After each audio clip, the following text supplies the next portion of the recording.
Hello, my friends, and how are you this week? I hope you're doing well, and I hope you're having a lovely November. I hope you're looking forward to December. I hope for all of the things for you.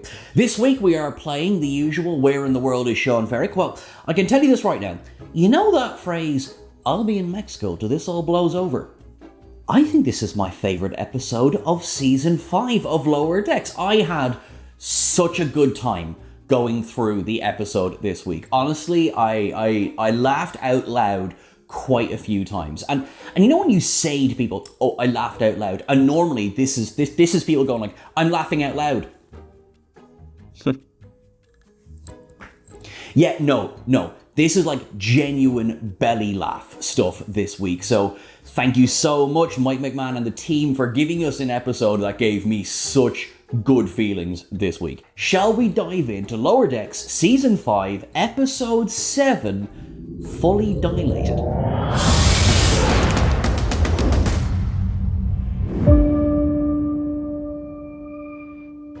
The episode opens with the Cerritos coming to find another fissure in the space-time continuum. So, as we've mentioned a few times throughout the season, this is obviously our ongoing thing. And this one leads to some bloody hilarity. Some questions as well about just how different these universes are. One of the really fun things, obviously like Cetacean Observations goes without saying, there's going to be so much Easter eggs, but we get my first up of the week, which is the reference to the fact that this purple Enterprise D was running from some evil clones of Tasha Yar or something. It's not only the reference, which is great, but also just how Freeman is like, sure, fine, what do you want us to do? That's what we're doing. That's great. It's all just in the daily life of a Starfleet officer, and I love that. It's something Lower Decks does so well. And actually, Joe else did it really well. Star Trek Beyond. That opening Captain's Log in Star Trek Beyond. I'm sort of going down a tangent here, but just the, episodic, and what we're doing today, and it's the same as yesterday, and this might be ridiculous, but is it as ridiculous as this thing? I digress. That has been a lot of fun. There are quite a few racy jokes in this episode. For example, Mariner wondering if the carpets match the hole on the purple Enterprise D. Taken up, but also, I choose to believe this is also a reference to, kind of what colour carpet was on this ship versus that ship versus look at the two Defiants or whatever. But there's also pretty much, there's the double entendre and there's the single entendre, if you get where I'm going with that. For example, Ransom saying, I wonder what our friends left us from the Purple D. Moving very swiftly along, Ransom. This pad from another universe is causing some knock-on effects in the Prime universe. You see, it's the fact that the bevel is 3.7% wider, and also Rutherford's beard this week. Taken up. Now, Rutherford, with the greatest of love in my body, I won't be replacing Boimler's. I just won't. And also, because your beard is coming in so much smoother and stubblier, and quite frankly, Rutherford's looking well this week. He is having a chat with Tendi because Tendi and Tallinn is here, I'm a happy man, but Tendi and Tallinn, as it happens, are both going up for the job of senior science officer on board the Cerritos. And you have Freeman kind of standing there going, I haven't decided who I'm going to be yet. And I think this kind of comes across a little bit as playing them off against each other, which, I don't love. Although I do feel with the few bits of Freeman we get throughout the episode, I don't think it's as deliberate as it sort of comes across here. I think it's more of a, sometimes you can call someone thoughtless, and it's not, an insult to say that they're thoughtless. It's just commenting on the fact that you clearly have not thought about this. And I think that's where Freeman is this week, is by saying to Tendi, let's hold off on the briefing because I haven't chosen who's going to be the senior science officer. That's not, oh, Tendi, you look excited, but Tallinn's excited as well, and this could be fun for me. I don't think it's that at all. It's actually, in a way, Freeman is the one who is guilty of what Rutherford assumes Tallinn would be guilty of. Vulcans forgetting about feelings. And I think that's really interesting. On that moment of Rutherford commenting on the fact that, Tallinn's going for the job as well, and, he reckons that, I don't think there's any personal, and I think Tallinn just Vulcans forget about feelings. And Tendi says, well, it should go to the most qualified person for the job, and not just because the person who is going for the job has been excited about this since the time they were old enough to hold a dagger. I love the little references to Orion backstories in Tendi's stories. So that's an up for me as well this week. But I do want to get something, I want to say it, I want to get it out of the way, because it does cast a little bit of a shadow over the episode. And it's a down for this week, and it's a little bit of a big one. It's a trope. We're going to pit two women against each other who are both going for the same job, because God forbid they could support each other. And I don't think it's a big, massive, we're going to make a big decision this because of, things that we get later on in the episode. But what's frustrating to me is that T'Lyn and Tendi have already communicated much better than the way they're set up in this episode. And all of their issues are resolved with one conversation later on in the episode. So this whole sort of rivalry, and it's a one-sided rivalry, is forced. I'm gonna say that it's a forced trope, and I didn't love it, despite getting some laughs out of the things that come from the trope. So I wanted to say that up front, and that's why I'm downing this week. They've discovered that on Dilmer 3 there is a Federation signature, which makes me think, are Federation signatures just the same across every universe? Because if so, handy, I'm not gonna lie. But they discover that there is a signature down at the planet. Now the planet's pre-warp, so they're gonna have to go incognito.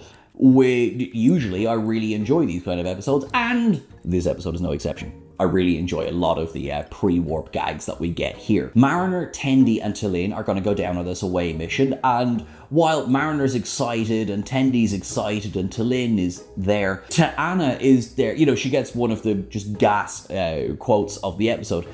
I'm a doctor, not whatever the f*** this is. Take it up. I went to Starfleet Medical, not to be a plastic surgeon, because think about the amount of mundanity that goes into a Starfleet doctor's day as well. Something that you or I might think is really exciting. Ooh, I get to create a new alien look on your head. While, someone like T'Ana is like, I want to go back to pulling lightning bolts out of arseholes. Do you know what I mean? This conversation between the three, you have, as I say, aforementioned, I'm not going to go on about it, the aforementioned, the rivalry between Tendi and T'Lyn. We get this discussion of T'Lyn struggling with the odor on board Federation starships. Cetacean observations, stick around, so many references in there. But T'Ana's kindness. You want me to cauterize those sense receptors? That would be appreciated. Up. In the transporter room, we get so many visual gags in this episode, but you've got Rutherford and Boimler who are drinking these quote-unquote ostentatiously skewered cocktails. You know it's going to happen, don't you? You know it's going to happen, but that's fine. Listen. It's grand. But also, we need to go to immediately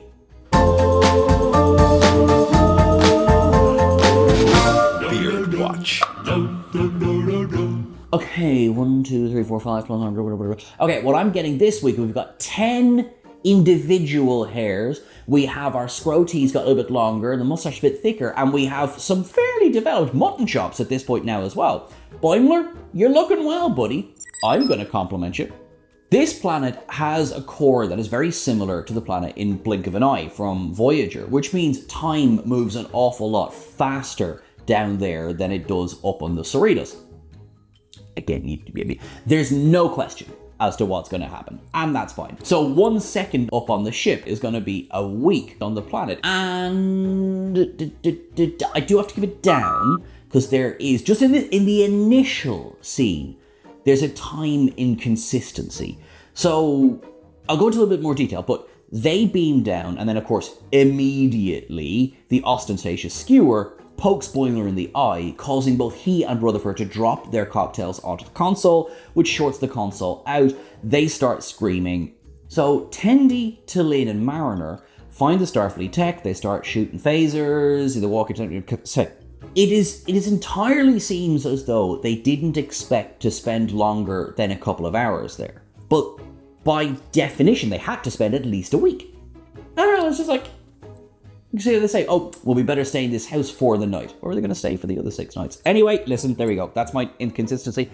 It seems very nitpicky. Don't worry, there's a few ups coming. I am giving an up to Snell.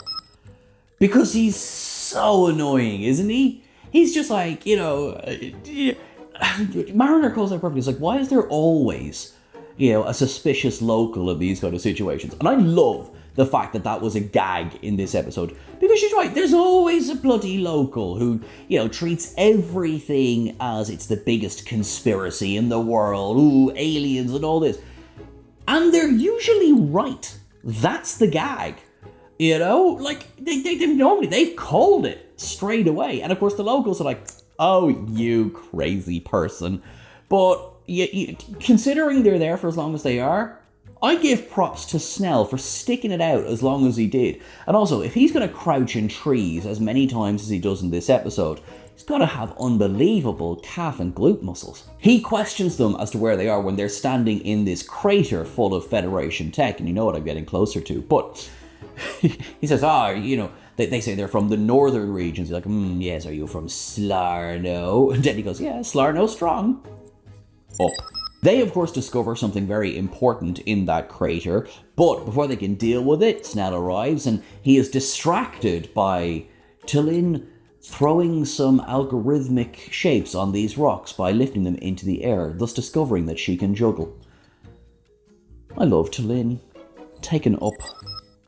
Now, while they're waiting to be beamed back to the ship, we cut back to the second we left off with Rutherford and Boimler screaming, and their panicked reactions are just hilarious. That is an up from me. It's such a simple gag, and it's so funny because it's just this perfect combination of the animation and Eugene Cordero and Jack Quaid's performances, and I just absolutely freaking love it. Down on the planet, we start to get into the time difference. So Mariner, Tendi, and T'Lyn have nipped into an abandoned house that they found right beside the crater. In the 4 months it's been down on the planet, you have Tendi, who is starting to work on some agriculture, basically, but also so she can pad out her away mission resume. Fair play. Mariner is pretty bored, just lying on the floor. I can't wait to get back to the ship so I can see just how Boimler and Rutherford managed to mess up standing at a console. Yeah, because that makes a bit of sense. And then she realizes that this is kind of like a little surprise holiday. Because Mariner's like, oh, it's like that time that Picard, lived a full life in 20 to 25 minutes or something.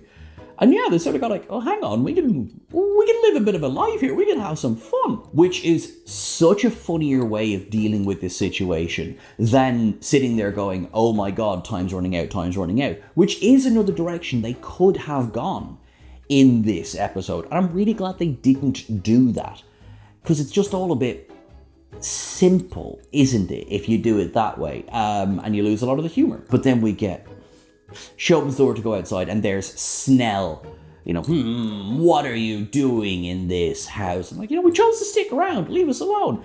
And he says, he's mid-conversation of, I'm going to start watching, and then she just swats him on the head with a brush. It's like, get out of here. And it was just an up. Because it's so disrespectfully funny, and I love it. While Mariner is off trying to find herself and find her people in the town, and T'Lyn is just casually building a windmill and, making flour out of the grain that she's been growing. Oh my God, if I want to get stuck anywhere, I want to get stuck with a Vulcan, because they get stuff done. But what it also does now is it inspires Tendi to, she's trying to pad out her resume, as I said, and I'm sorry, more padded than a Romulan's shoulders. Up. She goes upstairs with that thing they found in the crater, and it's only purple Data's head, isn't it? Up. But you know what my Latinum up of the week has got to be, don't you? Brent Spiner returns to play Lieutenant Commander Data. Not B4, not Lore, not the Golem that we saw in Picard Season 3.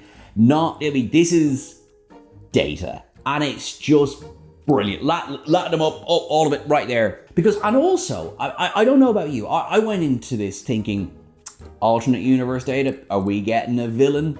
And we don't. and I love it even more for that. That's one of the things I love about this episode as well. It's literally Data.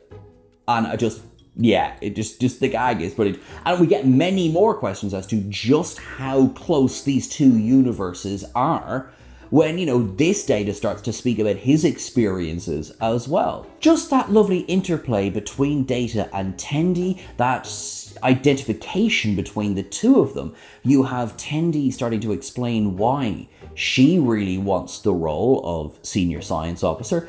Data, quite logically countering with, well, the most qualified person will get the job. And if that is T'Lyn, it should be T'Lyn. If it's you, it should be you. It should be the most qualified, not for any other reason. Tendi then explains that, she really wants this because Orions don't really tend to become science officers. And Data takes a second to think about this and says, I will help you.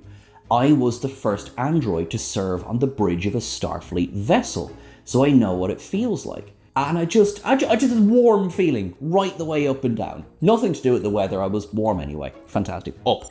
Meanwhile, Mariner has run into town and she's ready to find her new best friend, someone who is a little bit gullible but open to adventures. She thinks she's found a guy when they walk into a bar and she has a drink, he orders a drink, and I don't know, maybe he comes across a little bit dopey and she goes, hey, how's it going? And she horns him right in the eye.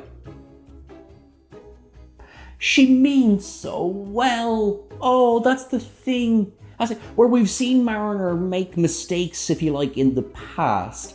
I mean, she's always overarchingly meant well, but she really was earnestly meaning well here, and it just doesn't go well for her at all. But, I mean, I have to give it up to that wee little slide that she does. Oh. But, of course, by trying to be friendly, she ends up in jail.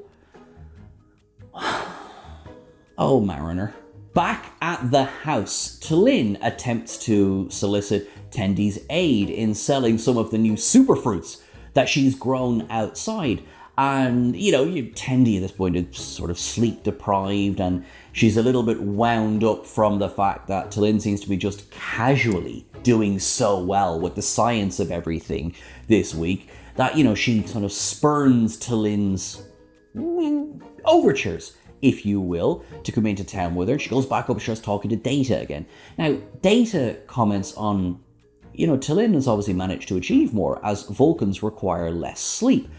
Tendi, of course, taking from this, so if I just have more stimulants and don't sleep, I'll be able to get more done too. No biggie. To which Data says, this seems like this could in fact be a biggie. Up. So many misunderstandings in this episode and so many assumptions, and I'm not gonna lie, an awful lot of them funny as all hell. In town, T'Lyn is carting some giant vegetables when Mariner gets out of prison. 2 months later, remember, time difference, she immediately decides that she will do something to make her a hero in the eyes of the town. So what does she do? She looks at the really obvious monument that is framed around fire and decides to put out that flame. I'm sorry, that's a down. You silly bugger. Was that not as obvious as anything? Mariner, you deserve to be back in jail for that one. We do get this brilliant line though where she's straight back in jail and says, so, miss any good rats while I was out? That was an up. Tendi and Data have really bonded at this point. They're discussing their own paths through Starfleet and also how they each got out of sticky situations. Data begins to speak about the events of a very fun two-parter that I really, really love. And he says that his way of getting out of this situation was to wait in a cave for a couple of 100 years until he was dug up by Captain Picard himself and some guy in a silver jumpsuit. I want to give an up, which is also a shout out to all those poor scientists throughout all of Star Trek who are just wearing the silver, the muddy green, the khaki, the yellow jumpsuits, who are just usually there. Some guy, he describes them as. And this is Data, who probably has access to the full directory of the, Starfleet personnel. And you're just like, oh, listen, they tried their best.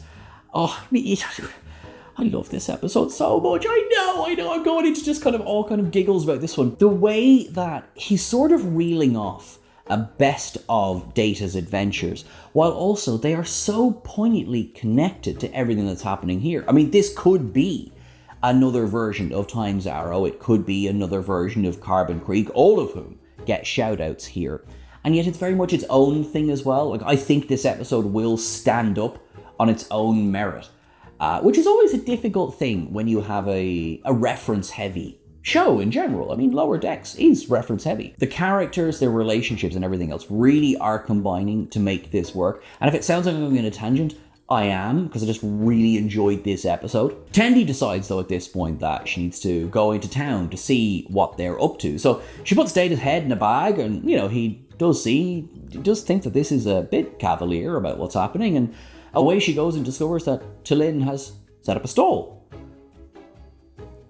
T'Lyn's become like an amazing hair tonic expert. You know, Tendi's first of all going, you know, oh my god, Prime Directive, what are you doing? You can't give them advanced medicine. T'Lyn goes, I have not. When I was able to process the schnoop fruit, I discovered a protein which allows the, I'm paraphrasing, hair to look much better. Up. Just up. And also, I mean, schnoop fruit, taken up for that as well. Tendi is so frustrated at this point because she's doing some pretty incredible science, but I suppose if you like, she's focused on the one project, whereas T'Lyn seems to be a little bit diversified, if you will. And also we are rich now. After Tendi storms away from T'Lyn's stall, T'Lyn's beacon from the Cerritos starts glowing, because back up on the ship, Rutherford and Boimler have managed to, at this point, lick off enough of the cocktails from the console that they're able to finally activate the homing beacon again. Honestly, those boys. So back down on the surface, T'Lyn now knows it's nearly beaming time, so she starts to head back toward the house. At the house, Tendi is quite frustrated. Data does seem to take T'Lyn's side by saying something like, I failed to see how adding bounce to curls can alter the flow of civilization. Taken up. Which does lead Tendi to then shut him down. Don't do that, Tendi. That's bold. But I am going to come back to that point in a moment. She does, in her frustration, she fails to notice Snell is hiding in the rafters of the attic. T'Lyn arrives back at the house to then inform Tendi that it's time to go. She notices Tendi has fallen asleep on a chair, and rather than being able to wake her, Snell hops down from the rafters and boops T'Lyn on the back of the head, causing her to pass out. When they come to, Snell is at his most sort of lurkiest, finally feeling that he has been vindicated. He's now seen the talking hornless demon head, and he believes that Tendi and T'Lyn are both witches, and he's got to get a big crowd to come back and judge them for their crimes. T'Lyn tries to distract him. Would you care to see another demonstration of juggling? Why, yes, I would. No! Nah. What? Oh. Then we get a scene that I love. And look, for as much as I downed earlier on the Tendi and the T'Lyn conflict of the episode, what a whopper of an up this is. Because I just love that they talk it through and there's no... It's within seconds. You know? T'Lyn says, my attempts to seek your companionship was an attempt to rebuild our camaraderie. And Tendi's like straight away, he's like, oh, of course it was. Oh, I'm such a fool and I'm so sorry. And it's as simple as that, and I love it. I love how simple it is, because it's two grown-ups just thinking about it for 2 seconds. They are honest with each other as well. You know, T'Lyn says she's going to revoke her candidacy for senior science officer because she feels that she was unable to communicate with Tendi because they spent so long. They're now 10 months in this village. She was not able to communicate to Tendi what she was trying to do the time she asked Tendi to help her. Tendi, for her part, then says, look, I never spoke to you about how I was feeling either. Effectively, there's two of us in this.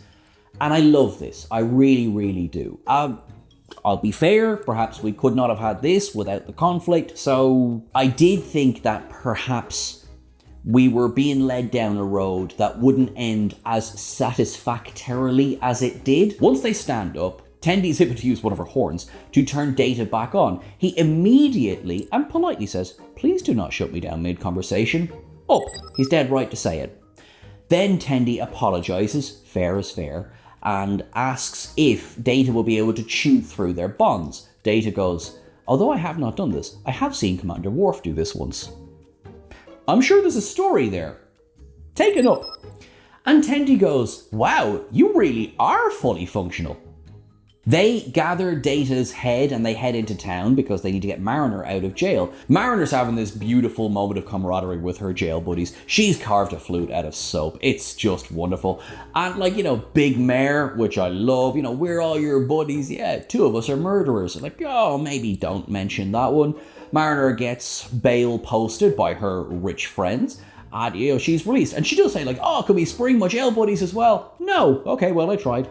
In fairness, he did just confess to being a murderer in front of her. So they go out and they know that Snell is coming with an angry mob. An angry mob with beautiful hair. Lower decks. Taken up. They manage to make a fool out of Snell. And, by effectively swapping out in the bag what was Data's head for a schnoop fruit that is sort of drawn on with the features of a head. So there's Snell going, oh, it's a talking head, it's a talking head.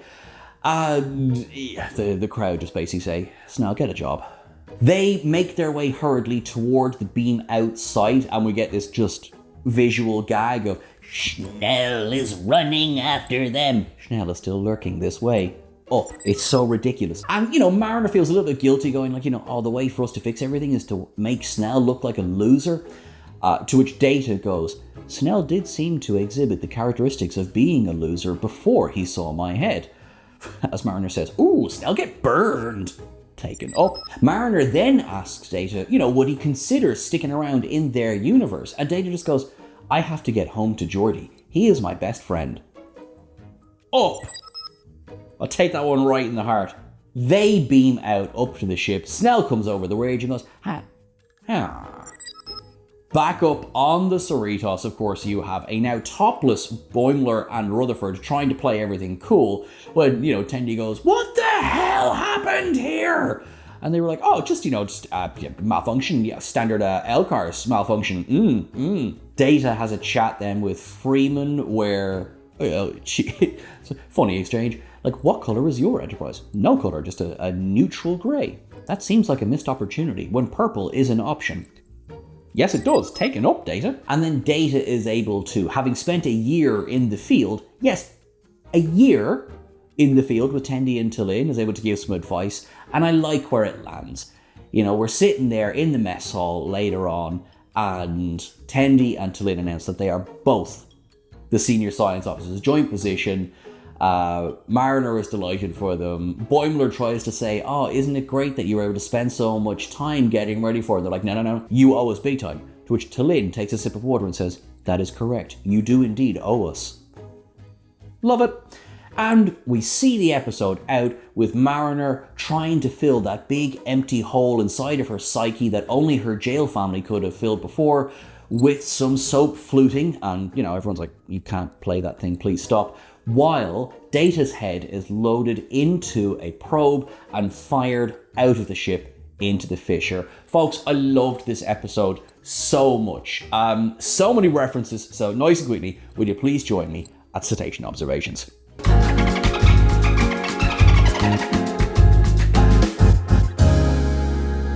So straight away, we have the reference to the purple Enterprise D in the beginning. We have on that pad, another 47 number is there, evil clones of Tasha Yar. Mariner wonders if the carpets match the hull. There's purple carpets on several starships throughout the fleet. The reference to the Viltan Flats on Vulcan. Rutherford growing a beard looks a little bit like when Geordi was growing a beard in those episodes. I think he looks good with the facial hair, just going to say. Of course, Ta'ana's I'm a doctor, not a, referencing so many different people saying that all the way through. T'Lyn being sensitive to odor. We learned in Enterprise that Vulcans are very sensitive to odor and that apparently humans have a smell. And you know what? I don't doubt it. We knew then as well that T'Pol took medication to dull her senses. In this instance, Ta'ana offers to cauterize T'Lyn's sense receptors. Is that bad, eh? Dilmer 3's time dilation is very similar to Voyager's episode Blink of an Eye, which is actually such a solid episode, and I definitely recommend it if you haven't seen it in a while. The beam insight down at Delmar 3 looks very reminiscent of a certain set of rocks that turn up all throughout Star Trek. Now, the currency on the planet is called a globber. Everything in Lower Decks is deliberate, so I think that this must be at least a reference to the glommer, which were bred to eat tribbles. The trope of the suspicious local coming after them as well. Snell could be referenced to so many different characters throughout Star Trek. Data's head itself, okay, that is a direct reference to Time's Arrow, where it was Data's head. You could argue as well that it was Star Trek Nemesis, where they find B4's head as well. The fact that they say they're from the northern region, I mean, so many stories, well, like, oh, we've come in from the northern region. Yes, that's why you don't know us, and I definitely have a girlfriend, you just don't know her, she goes to a different school. Slarno Strong as well is, reference to Cerritos Strong. More padded than a Romulan's shoulder, just so good. Bolstering applications for scientific officer. Now, you've got, Mariner does all these references to the inner light, but then she also, says, why is there always a suspicious local when we're in a Carbon Creek situation? And, if you've watched some things where Carbon Creek is one of my favorite episodes of Star Trek. References, of course, to Picard's flute, get your mind out of the gutter, not that one. The simple fact of Brent Spiner being in the episode is a cetacean observation all by its very self. Now, Time's Arrow, and things like Sit in the Edge of Forever, where they are forced to use local technology to attempt to build futuristic tech as well. Stone, knives, and bear skins, if you will. Data says, do not be concerned, I have been just ahead before. Tendi saying Orions don't normally get to be science officers seems like a direct reference to the Orions of those old scientists, who seemed really excited to turn up as scientists as well, and I really quite like that too. Data saying I was the only android to serve on a Federation bridge. Well, I mean, you could, obviously, so much of the Next Generation, but even more so, Measure of a Man, because he is so unique, they tried to take him apart. We find out that Starfleet uniforms are not quite as absorbent as we'd like them to be. Vulcans requiring less sleep is of course a well-known trope of Vulcans. Mariner complains that being thrown in jail for 2 months for poking somebody in the eye is Edo-level bullshit. I mean, the Edo system of justice is interesting. You don't commit crime, because if you do, you die. Harsh but effective? More references to Time's Arrow when Data says he attempted to build an electromagnetic field core when he was stuck in 19th century San Francisco. I'm talking about waiting in a cave, of course, until he was dug up. Putting Data to sleep mid-sentence. I mean, this is a stretch, but I'm just thinking of Best of Both Worlds Part 2, where Picard grabs Data's arm and says, sleep, Data. Tendi and T'Lyn both reference their own backstories. Tendi says all that time in Orion must have got in my head, when T'Lyn says, you chose to serve in Starfleet while I was banished here. Name drop of Mr. Worf, we get reference to some of Data's most famous lines from both The Naked Now and Star Trek First Contact. You know the line. Mariner plays Frere Jacques on the soap flute, or at least attempts to. Just the simple fact of Data is so famous. Hello, I am Data. I know, you are very famous. We get a name drop, of course, of Geordi, and Geordi being Data's best friend in any universe. We get a name drop for the L-Cars as well, designed by Mike Okuda for The Next Generation, and some of the original series movies too. Data's head on that little circular platform. Does anyone else get Futurama head in a jar vibes from that? I enjoyed that. Mariner describes herself having an emptiness from her jail family that can only be filled with the soap flute, which is a take on the end of the inner light, and Data in the torpedo. That effect is so reminiscent of Spock's body being fired toward the Genesis planet at the end of The Wrath of Khan. Shout out to guest star Eric Bauza this week, who of course played Snell, and also I know him as Beast from the X-Men animated series and X-Men 97.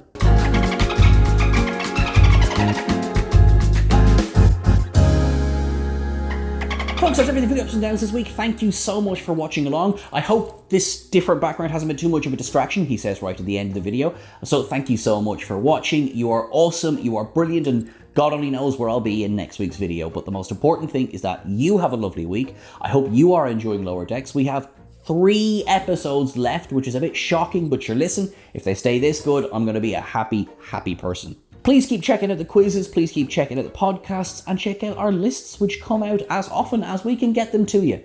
You are awesome and wonderful. We will talk to you very, very soon. Make sure that you live long and prosper. Thank you so much.